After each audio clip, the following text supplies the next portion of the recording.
Llevas 13 años siendo esclavo, 2 años más en prisión, y hoy el faraón más poderoso del mundo quiere verte. En una hora o estarás muerto, o serás el segundo hombre más poderoso de Egipto. Bienvenidos al episodio final de nuestra serie sobre José.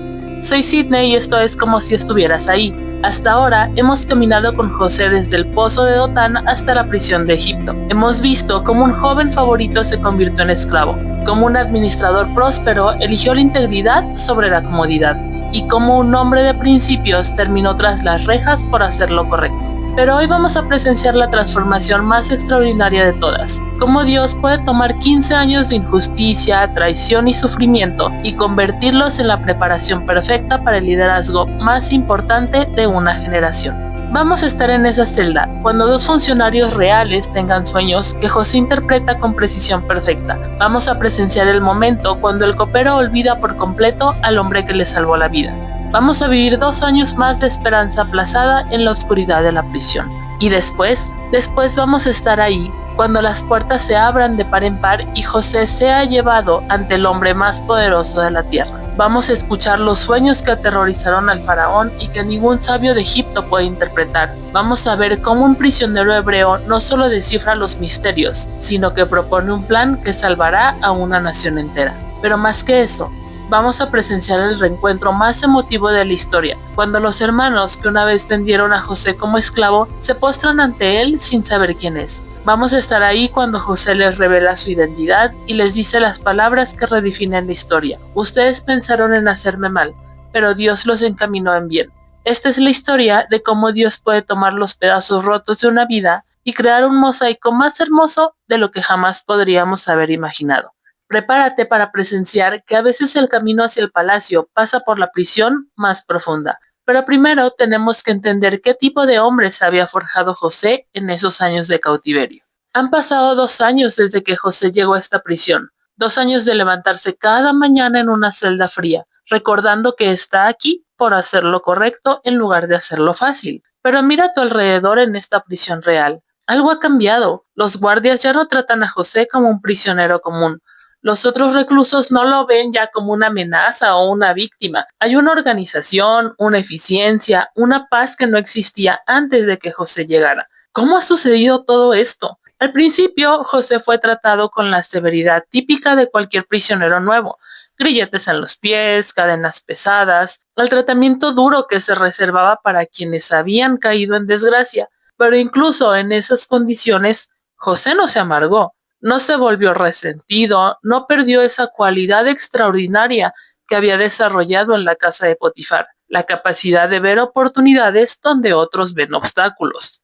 Comenzó pequeño, como siempre, ayudando a otros prisioneros que estaban enfermos, mediando algunos conflictos, organizando las tareas diarias de manera que todos trabajaran más eficientemente. El carcelero jefe comenzó a notar que en las secciones donde José tenía influencia había menos problemas. Menos peleas, había menos quejas y más cooperación. Poco a poco José ganó responsabilidades, primero sobre su propio sector, después sobre varios sectores. Finalmente, el carcelero jefe tomó una decisión extraordinaria. Puso a José a cargo de todos los prisioneros. Un esclavo extranjero, acusado de atacar a la esposa de su amo, ahora administra la prisión más importante de Egipto, y la prisión prosperaba bajo su liderazgo. Mira a José ahora después de todos estos años. Ya no es el joven de 25 años quebrantado que llegó aquí. Tiene 27 años, y los años de adversidad lo han refinado como el fuego refina el oro. Su rostro muestra sabiduría ganada a través del sufrimiento. Sus ojos reflejan compasión nacida de haber experimentado injusticia. Su manera de llevar autoridad revela humildad aprendida en los lugares más bajos. José ha aprendido algo que muy pocos líderes aprenden: cómo servir a otros cuando él mismo está siendo servido injustamente, cómo mantener esperanza cuando tu propia situación parece desesperada, cómo ser fuente de bendición incluso en lugares malditos. Y entonces, un día comienza como cualquier otro. Llegan 2 nuevos prisioneros que van a cambiar todo. Estos no son criminales comunes, son funcionarios de la corte real, el copero principal del faraón y el panadero principal. Han caído en desgracia por alguna ofensa que cometieron contra el rey y han sido enviados a esta prisión mientras se decide su destino. y José es asignado para supervisar su cuidado. El copero y el panadero están aterrorizados. En el palacio del faraón, una caída en desgracia a menudo significa muerte. No saben si van a ser ejecutados, exiliados o si tal vez tendrán la oportunidad de recuperar el favor real. José los trata con la misma dignidad y cuidado que muestra a todos los prisioneros. Los ayuda a adaptarse, los tranquiliza en la medida de lo posible, les explica cómo funcionan las cosas en prisión. Una mañana, José va a revisarlos como de costumbre. Inmediatamente nota que algo está mal. Sus rostros muestran una angustia que va más allá de su situación legal. ¿Por qué están tristes hoy?, les pregunta José. Hemos tenido sueños, responden. Sueños extraños, vívidos, que parecen significar algo importante. Pero aquí no hay nadie que pueda interpretarlos. En el palacio tendríamos acceso a los sabios y magos del faraón. Pero pues aquí... José los mira con comprensión. Él también había tenido sueños una vez. Sueños que habían causado tanta controversia en su familia. Sueños que ahora, después de tantos años, parecen una burla cruel del destino. Pero entonces José dice algo que revela cómo ha cambiado su perspectiva y su fe. ¿No son de Dios las interpretaciones? Cuéntenme sus sueños. El copero comienza primero. En mi sueño había una vid delante de mí, y en la vid había 3 sarmientos, y parecía que brotaba, echaba flor, y sus racimos maduraban uvas. La copa del faraón estaba en mi mano. Tomé las uvas, las exprimí, y puse la copa en la mano del faraón. José escucha cuidadosamente y siente que Dios le está dando entendimiento. Esta es la interpretación.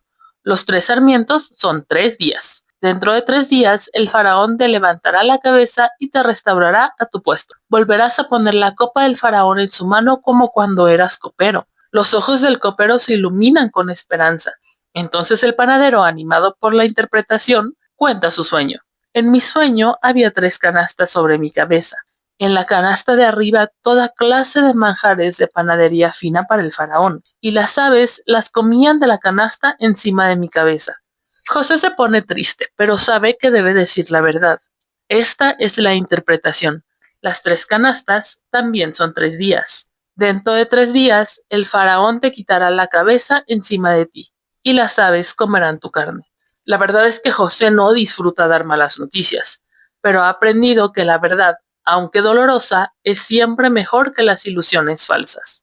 Antes de que el copero se vaya, José se acerca con él con una petición que viene desde lo más profundo de su corazón. Cuando te vaya bien, te ruego que te acuerdes de mí y hagas misericordia conmigo. Menciona mi caso al faraón y sácame de esta prisión, porque fui secuestrado de la tierra de los hebreos y tampoco he hecho nada aquí para que me pusieran en la cárcel.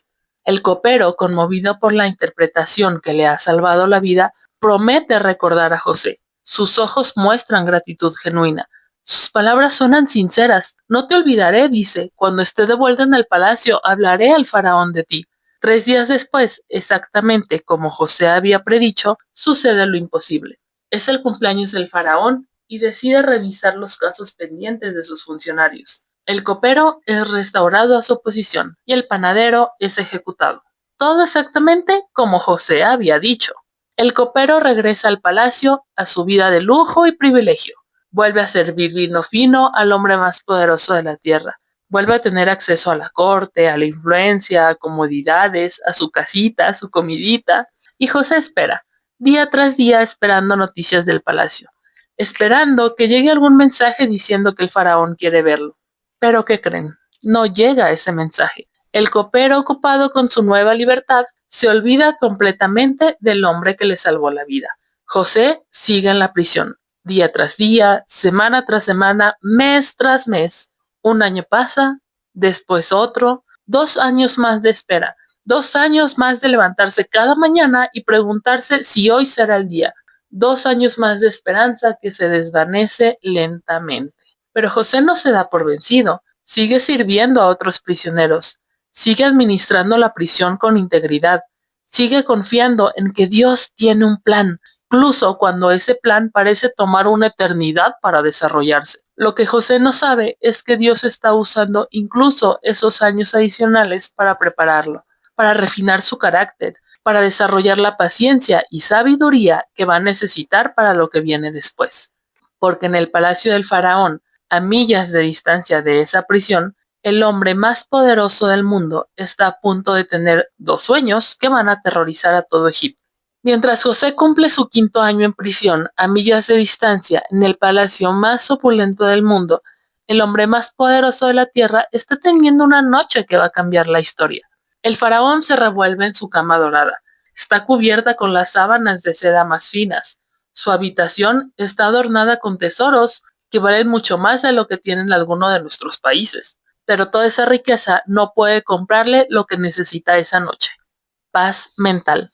Porque el faraón está soñando y no son sueños ordinarios. En su primer sueño se ve a sí mismo parado junto al río Nilo, ese río que lo considera sagrado y que es la vida de todo Egipto. De las aguas emergen 7 vacas, pero no son vacas comunes.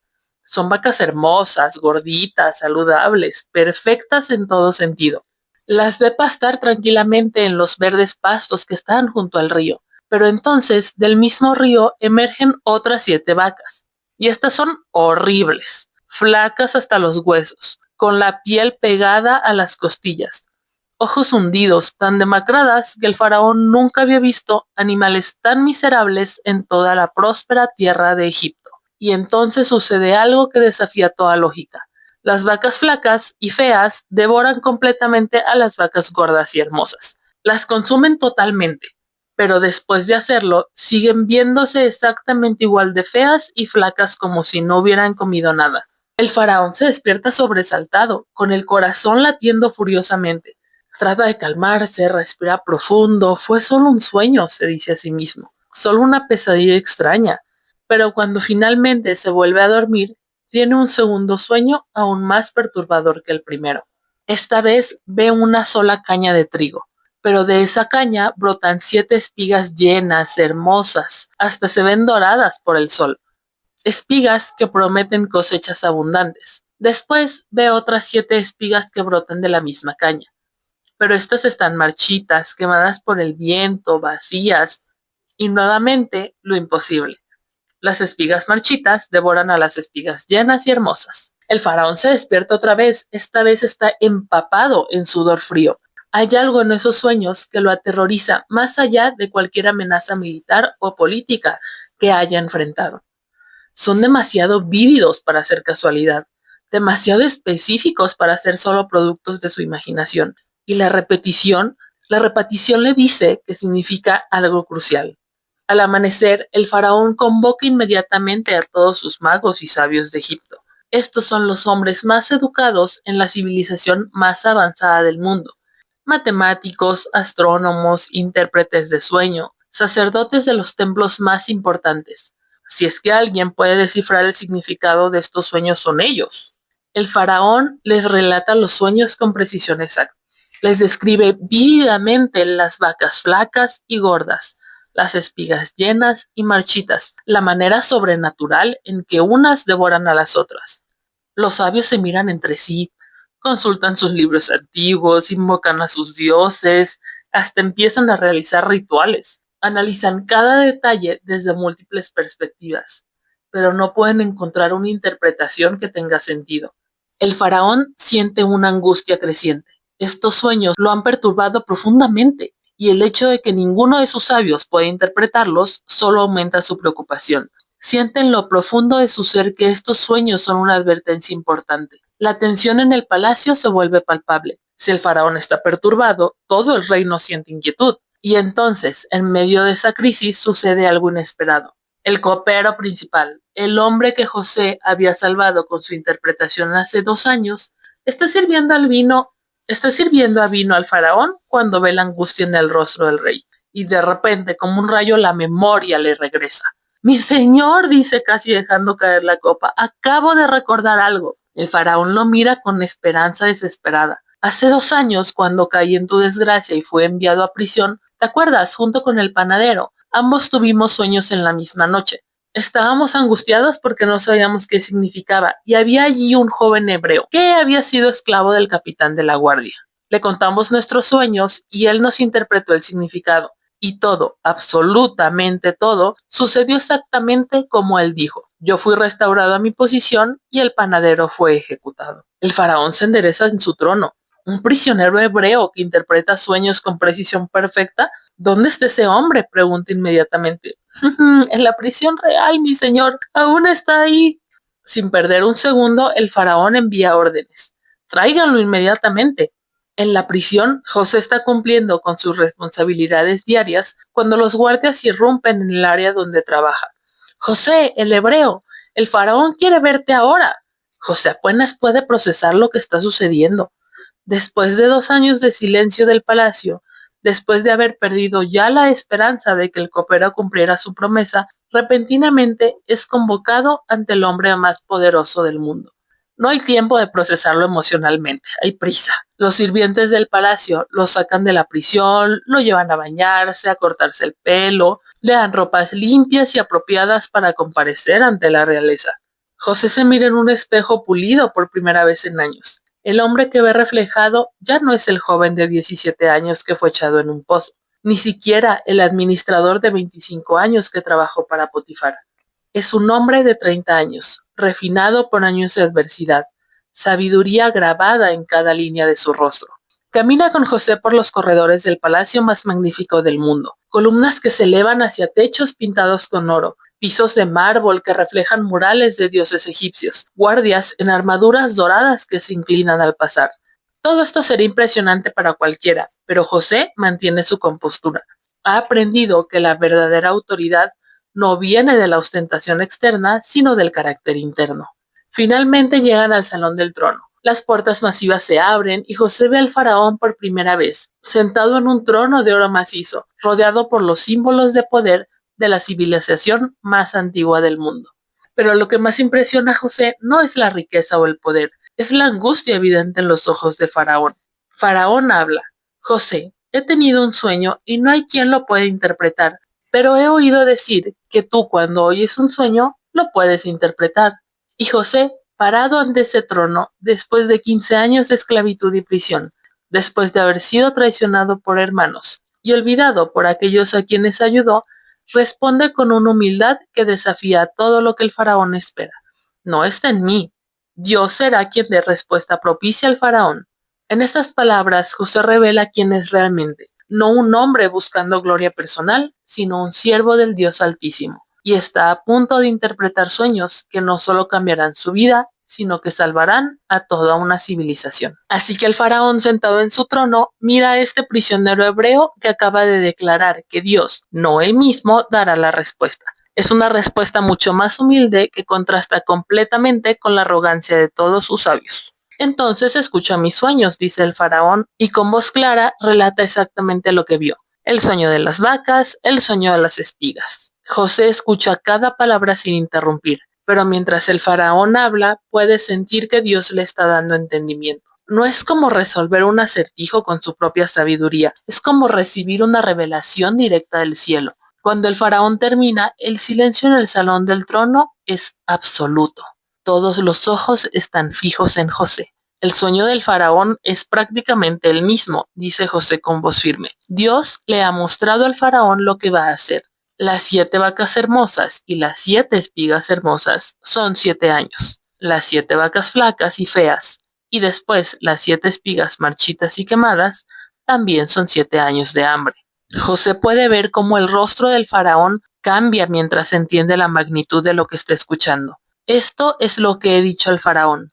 Dios ha mostrado al faraón lo que va a hacer. He aquí vienen 7 años de gran abundancia en toda la tierra de Egipto, pero después de ellos seguirán 7 años de hambre, y toda la abundancia será olvidada en la tierra de Egipto y el hambre consumirá la tierra.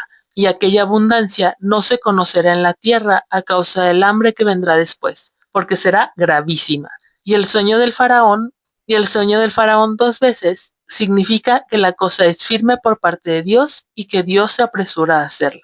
El salón del trono sigue en silencio, pero ahora un poco más por el miedo. José acaba de interpretar no solo los sueños, sino que ha revelado una crisis que amenaza la supervivencia de toda la civilización egipcia. Pero José no se detiene ahí. Ha aprendido en sus años de administración que identificar un problema es solo el primer paso. También necesitas la solución. Por tanto, provéase ahora el faraón de un varón prudente y sabio, y póngalo sobre la tierra de Egipto. Y José empieza a enseñarle un plan detallado. nombrar gobernadores sobre toda la tierra, recolectar la quinta parte de toda la producción durante los 7 años de abundancia, almacenar ese grano bajo la autoridad del faraón y conservar esa comida para los 7 años de hambre que vendrán. Es un plan logístico masivo. Imagínense controlar a todo el país. Requiere organización a nivel nacional, construcción de infraestructura, sistemas de distribución y una administración muy compleja. Mientras José habla, el faraón puede no solo ver la sabiduría del plan,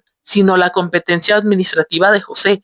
Este no es solo un intérprete de sueños, es un estratega, un organizador, un líder nato. Cuando José termina, el faraón se vuelve hacia sus consejeros. ¿Hallaremos otro hombre como este en quien esté el Espíritu de Dios? Los consejeros, que apenas una hora antes no pudieron interpretar ni los sueños de faraón, ahora reconocen la obvia sabiduría de José. Entonces el faraón toma una decisión que va a cambiar el curso de la historia. Pues que Dios te ha hecho saber todo esto, no hay entendido ni sabio como tú. Tú estarás sobre mi casa, y por tu palabra se gobernará todo mi pueblo. Solamente en el trono seré yo mayor que tú. Las palabras resuenan en el salón del trono como un trueno. José, el esclavo, el prisionero, el hombre olvidado durante 2 años, acaba de ser nombrado segundo en comando de la nación más poderosa del mundo. Y entonces comienzan una de las transformaciones más dramáticas. El faraón se quita su anillo real. Eso es el sello de autoridad de todo Egipto, y lo pone en la mano de José. Lo viste con ropas de lino finísimo, las vestiduras reservadas para la más alta nobleza. Pone un collar de oro alrededor de su cuello, símbolo de autoridad real. Lo hace subir en un carro pregonando delante de él. Doblad rodilla. Imagínate la escena. José, que esta mañana despertó en una celda de una prisión, ahora está siendo paseado por las calles de la capital egipcia, en el segundo carro más importante del imperio. La gente lo saluda, hasta los soldados lo admiran y los nobles se inclinan cuando pasa. Pero lo más extraordinario no es el cambio externo. Es que José mantiene exactamente la misma humildad y dependencia de Dios que demostró cuando era prisionero. El poder no lo corrompe, la riqueza no lo ciega, la autoridad no lo vuelve arrogante. Ha aprendido algo, que la verdadera autoridad viene de servir, no de ser servido, porque el liderazgo real surge del carácter, no de la posición. Y José se pone a trabajar inmediatamente, no hay tiempo que perder. Durante los siguientes 7 años transforma a Egipto en la nación más preparada de la antigua historia. Construye graneros masivos en todas las ciudades principales, establece sistemas de recolección y de distribución, organiza la quinta parte de toda la producción nacional. Cuando llegan los años de abundancia, José está listo. Cuando las cosechas son más grandes de lo que cualquiera había visto jamás, él almacena sistemáticamente. Y exactamente como había predicho, después de 7 años de prosperidad sin precedentes, comienza la hambruna. Pero aquí la diferencia es que Egipto está preparado. Mientras otras naciones luchan por sobrevivir, Egipto tiene abundancia. José ha salvado no solo Egipto, sino a toda la región de alrededor, desde el calabozo hasta el palacio, desde un prisionero olvidado hasta gobernador de una superpotencia, desde hombre traicionado hasta salvador de naciones. La transformación es completa, pero la historia de José no ha terminado, porque en una tierra llamada Canaán hay una familia que está sufriendo por la hambruna, una familia con un padre anciano llamado Jacob, y 11 hermanos que una vez vendieron a su hermano menor por 20 piezas de plata. Y esa familia está a punto de venir a Egipto buscando comida, sin saber que el hombre que controla todo el grano de Egipto es el hermano que creían que había muerto hace más de 20 años. Ya pasaron 7 años desde que José se convirtió en gobernador de Egipto. Los años de abundancia han terminado, exactamente como él predijo. Ahora la hambruna golpea no solo a Egipto, sino a todas las naciones vecinas. Pero mientras otras tierras luchan por sobrevivir, Egipto se ha convertido en el granero del mundo. Caravanas llegan desde todos los países buscando comida, dispuestas a pagar cualquier precio por el grano que José ha almacenado sabiamente. En Canaán, a cientos de millas de distancia, está una familia desesperada. Jacob ahora es un anciano de más de 100 años. Mira hacia el horizonte seco donde una vez pastaron sus rebaños. La hambruna ha devastado la tierra prometida. Sus reservas de comida también se están agotando. He oído que hay grano en Egipto, les dice a sus hijos. ¿Por qué se están mirando unos a otros? Vayan y compren grano para que vivamos y no muramos. Los hermanos se preparan para el viaje, todos excepto Benjamín. Benjamín, el hermano menor de José, hijo también de Raquel. Jacob no puede soportar la idea de perder a su único hijo restante de su esposa amada. Mientras los 10 hermanos viajan hacia Egipto, no pueden saber que cada paso los acerca más a un reencuentro que cambiará sus vidas para siempre. Rubén ahora es más grande. Sigue cargando esa culpa de no haber protegido a José. Judá recuerda las 20 piezas de plata que recibieron por vender a su hermano. Todos cargan secretos que nunca han compartido con su padre. Finalmente llegan a Egipto y son dirigidos al lugar donde se distribuye el grano. Pero para comprar comida del almacén nacional necesitan permiso del gobernador. Son llevados a un palacio magnífico, más impresionante que cualquier cosa que hayan visto en sus vidas nómadas. Cuando entran al salón, donde el gobernador recibe visitantes, ven a un hombre aproximadamente de 40 años, vestido con las ropas más finas de Egipto, hablando el egipcio con fluidez. Claramente es una persona de autoridad inmensa. Siguiendo el protocolo, se postran ante él con sus rostros en tierra. José los ve. Después de más de 20 años, ve a sus hermanos postrándose ante él, exactamente como él había soñado cuando tenía 17. El problema es que ellos no lo reconocen. ¿Cómo lo iban a reconocer? Antes era un adolescente cuando lo vendieron. Ahora es un hombre maduro, vestido como egipcio, habla egipcio y tiene toda la autoridad de un gobernador real. José siente una avalancha de emociones que casi lo abruma. Imagínense, ira por la traición, dolor por los años perdidos, pero también siente amor por esos hermanos que lo hirieron. También tiene curiosidad sobre su padre y Benjamín, pero más que todo siente que ese momento es parte del plan de Dios que ha estado desarrollándose durante décadas. Se controla y decide aprobarlos. Necesita saber si han cambiado, si sienten remordimiento, si el carácter que los llevó a venderlos sigue siendo el mismo. ¿De dónde vienen?, les pregunta en egipcio, usando un intérprete para que nadie sepa que entiende hebreo. De la tierra de Canaán, para comprar alimentos, responden. José los acusa de espías. Ellos protestan su inocencia, explicando que son 2 hermanos, hijos de un mismo padre, que uno ya no existe y que el menor se quedó con su padre. Cuando dicen uno ya no existe, José tiene que usar toda su fuerza de voluntad para no rebelarse inmediatamente. Así que los pone en prisión por 3 días. Después se les ofrece un trato. Uno de ellos se quedará como rehén, mientras los otros regresan con comida a su familia. Pero deben traer a su hermano menor para probar que han dicho la verdad.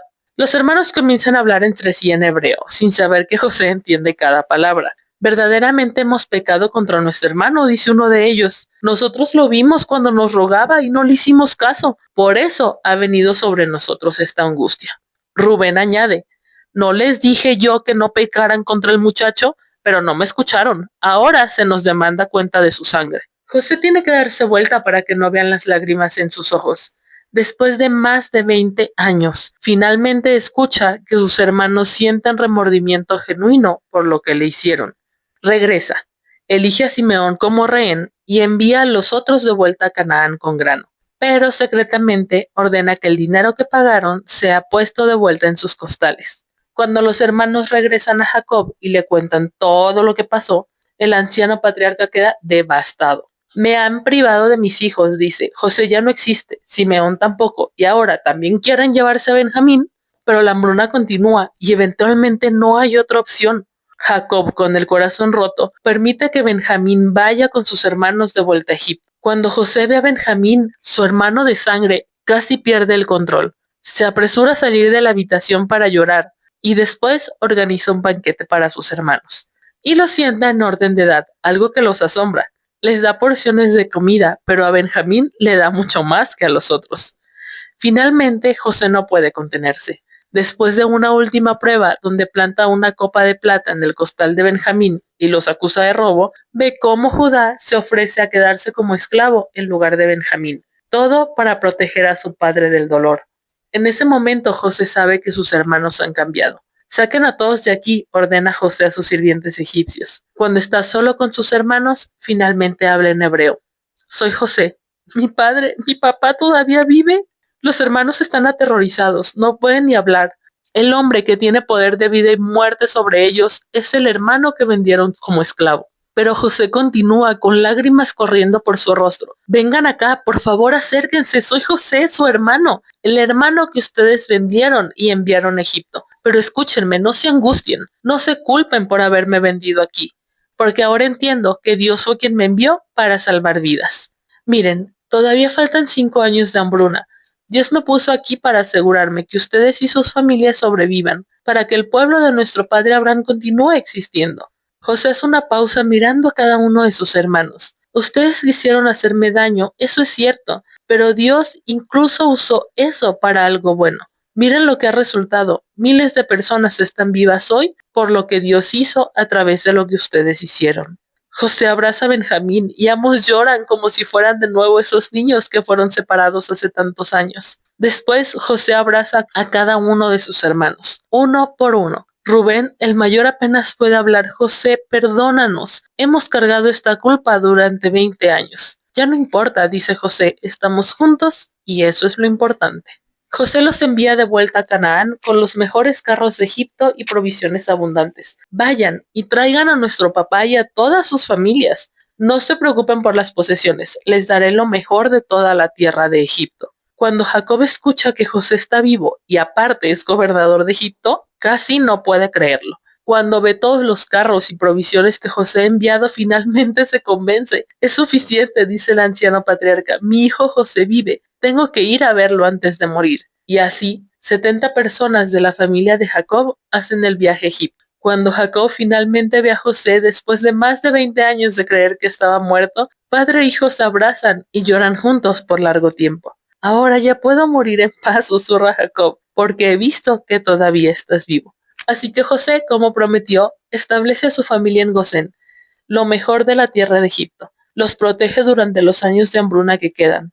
La familia de Jacob prospera y se multiplica, convirtiéndose en una gran nación. Lo que comenzó con un joven soñador traicionado por sus hermanos, se convirtió en la salvación de su propia familia y de miles de personas más. El plan de Dios se había desarrollado perfectamente, pero las lecciones de esta historia, esas trascienden el tiempo. Así quedó, la historia completa de José, desde el pozo hasta el palacio, desde la traición hasta el perdón, desde los sueños rotos hasta el propósito cumplido. Esta no es solo una historia antigua, es un espejo de cómo Dios puede trabajar en nuestras propias vidas cuando todo parece perdido. ¿Cuántas veces has estado en tu propio pozo? ¿Cuántas veces has sentido que las personas en las que más confiabas te han traicionado? ¿Cuántas veces has pensado que Dios se había olvidado de ti? José nos enseña algo profundo, que nuestras peores experiencias pueden ser la preparación para nuestro mayor propósito. Cada año de esclavitud le enseñó administración. Cada día en prisión le desarrolló paciencia. Cada momento de injusticia le cultivó compasión. Cada experiencia de abandono le fortaleció la dependencia en Dios. Cuando finalmente llegó al palacio, no era solo un joven con sueños, era un hombre con sabiduría ganada a través del sufrimiento, liderazgo forjado en la adversidad y una perspectiva que solo viene de haber estado en los lugares más oscuros. Pero tal vez la lección más poderosa de José es sobre el perdón. José pudo haber usado su poder para vengarse. Pudo haber destruido a los hermanos que lo traicionaron. Pudo haber guardado resentimiento durante décadas. En lugar de eso, eligió ver la mano de Dios, incluso en las acciones malvadas de otros. Ustedes quisieron hacerme daño, pero Dios lo usó para bien. ¿Hay alguien en tu vida a quien necesitas perdonar? ¿Hay alguna situación que te parece demasiado rota para que Dios la use? La historia de José nos recuerda que Dios es experto en escribir finales hermosos con capítulos muy dolorosos, que nuestros pozos pueden ser preparación para nuestros palacios, que nuestras traiciones pueden ser redirecciones hacia nuestro verdadero destino. Así que si estás en tu propio Egipto ahora mismo, si te sientes como esclavo de circunstancias que no elegiste, si estás en una prisión de desesperanza, recuerda esto. Tu historia no termina donde piensas que termina. Los sueños que Dios planta en tu corazón no mueren solo porque el camino hacia ellos sea diferente al que esperabas. Y a veces los desvíos más dolorosos son exactamente lo que necesitamos para convertirnos en las personas que Dios necesita que seamos. Si la historia de José tocó algo en tu corazón, si te recordó que Dios puede usar incluso tus momentos más quebrantados para algo hermoso, compártela. Compártela con alguien que esté en su propio pozo, con alguien que se siente traicionado por la vida, con alguien que ha perdido la esperanza de que sus sueños se cumplan, porque a veces lo único que necesitamos es recordar que las mejores historias de Dios comienzan en los lugares más improbables. Soy Sydney, y esta ha sido la serie completa de José en Como si estuvieras ahí. Gracias por acompañarme en este viaje de 4000 años hacia el pasado. Gracias por permitirme llevarte a presenciar una de las historias más extraordinarias jamás contadas. Y recuerda, tu historia también está siendo escrita. Y el Dios que convirtió a un joven traicionado en el Salvador de naciones, ese mismo Dios está escribiendo capítulos hermosos en tu vida, incluso cuando no puedas verlos todavía. Nos vemos en el próximo episodio de Como si estuvieras ahí, donde otra historia bíblica cobrará vida de una manera que nunca habías experimentado.